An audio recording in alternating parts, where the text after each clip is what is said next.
बिल्ली का न्याय। एक वन में एक पेड़ की खोह में एक चकोर रहता था। उसी पेड़ के आसपास कई और पेड़ थे जिन पर फल व बीज उगते थे। उन फलों और बीजों से पेट भरकर चकोर मस्त पड़ा रहता था। इसी प्रकार कई वर्ष बीत गए। एक दिन उड़ते उड़ते एक और चकोर सांस लेने के लिए उस पेड़ की टहनी पर बैठा। दोनों में बातें हुई। दूसरे चकोर को यह जानकर आश्चर्य हुआ कि वह केवल पेड़ों के फल व बीज चुगकर जीवन गुजार रहा था। दूसरे चकोर ने उसे बताया, भाई, दुनिया में खाने के लिए केवल फल और बीज ही नहीं होते, और भी कई स्वादिष्ट चीज़ें हैं, उन्हें भी खाना चाहिए। खेतों में उगने वाले अनाज तो बेजोड़ होते हैं, कभी अपने खाने का स्वाद बदल कर तो देखो। दूसरे चकोर के उड़ने के बाद वह सोच में पड़ गया। उसने फैसला किया कि कल ही वह दूर नज़र आने वाले खेतों की ओर जाएगा और उस अनाज नाम की चीज़ का स्वाद चख कर देखेगा। दूसरे दिन चकोर उड़कर एक खेत के पास उतरा। खेत में धान की फसल उगी थी। चकोर ने कोपले खाई और वह अति स्वादिष्ट लगी। उस दिन के भोजन में उसे इतना आनंद आया कि खाकर तृप्त होकर वहीं आंखें मूंद कर सो गया। इसके बाद वह ही पड़ा रहा, रोज खाता पीता और सो जाता। 6-7 दिन बाद उसे सुध आई कि घर लौटना चाहिए। इस बीच एक खरगोश घर की तलाश में घूम रहा था। उस इलाके में ज़मीन के नीचे पानी भरने के कारण उसका बिल नष्ट हो गया था। वह उसी चकोर वाले पेड़ के पास आया और उसे खाली पाकर उसने उस पर अधिकार जमा लिया और वहाँ रहने लगा। जब चकोर वापस लौटा तो उसने पाया कि उसके घर पर तो किसी और का कब्जा हो गया है। चकोर क्रोधित होकर बोला, ए भाई, तू कौन है और मेरे घर में क्या कर रहा है? खरगोश ने दांत दिखाकर कहा, मैं इस घर का मालिक हूँ। मैं 7 दिन से यहाँ रह रहा हूँ। यह घर मेरा है। चकोर गुस्से से फट पड़ा। 7 दिन भाई, मैं इस खोह में कई वर्षों से रह रहा हूँ। किसी भी आसपास के पंछी या चौपाए से पूछ ले। खरगोश चकोर की बात काटता हुआ बोला, सीधी सी बात है, मैं यहाँ आया, यह खोह खाली पड़ी थी और मैं यहाँ बस गया। मैं क्यों अब पड़ोसियों से पूछता फिरूं? चकोर गुस्से में बोला, वाह, कोई घर खाली मिले तो क्या इसका यह मतलब हुआ कि उसमें कोई नहीं रहता? मैं आखिरी बार कह रहा हूँ कि शराफत से मेरा घर खाली कर दो, वरना खरगोश ने भी उसे ललकारा, वरना तू क्या कर लेगा? यह मेरा घर है, तुझे जो करना है कर ले। चकोर सहम गया।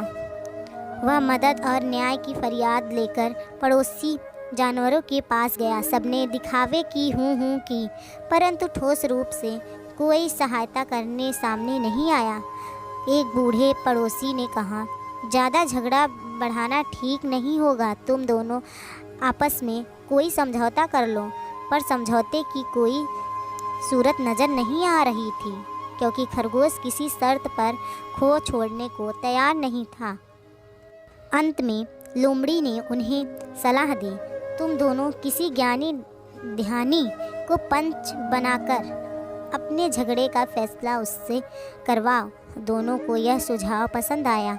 अब दोनों पंच की तलाश में इधर उधर घूमने लगे। इसी प्रकार घूमते घूमते वे दोनों एक दिन गंगा किनारे आ निकले।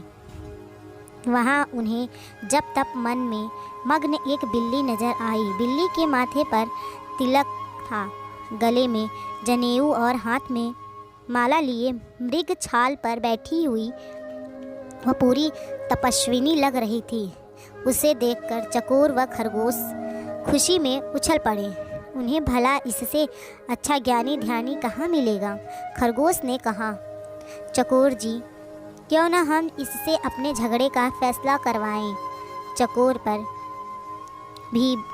पर भी बिल्ली का अच्छा प्रभाव पड़ा था, पर वह जरा घबराया हुआ था। चकोर बोला, मुझे कोई आपत्ति नहीं, पर हमें जरा सावधान रहना चाहिए। खरगोश पर तो बिल्ली का जादू चल गया था।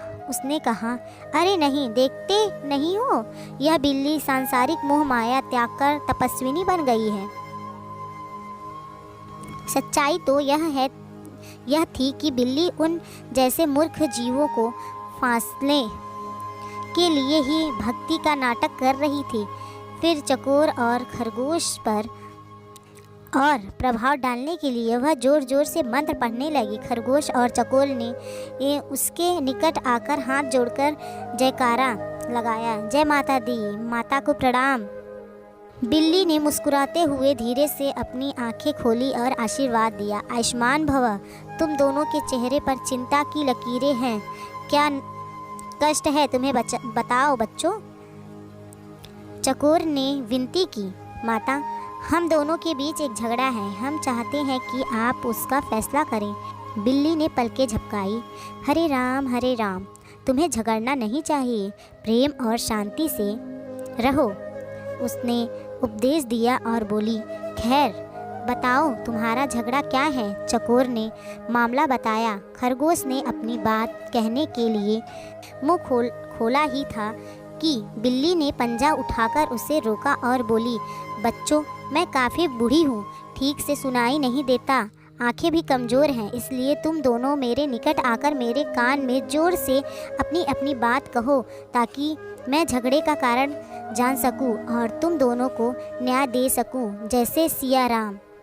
वे दोनों भगतीन बिल्ली के बिल्कुल निकट आ गए ताकि उनके कानों में अपनी अपनी बात कह सके। बिल्ली को इसी अवसर की तलाश थी। उसने म्याऊं की आवाज़ लगाई और एक ही झपटे में खरगोश और चकोर का काम तमाम कर दिया। फिर वह आराम से उन्हें खाने लगी।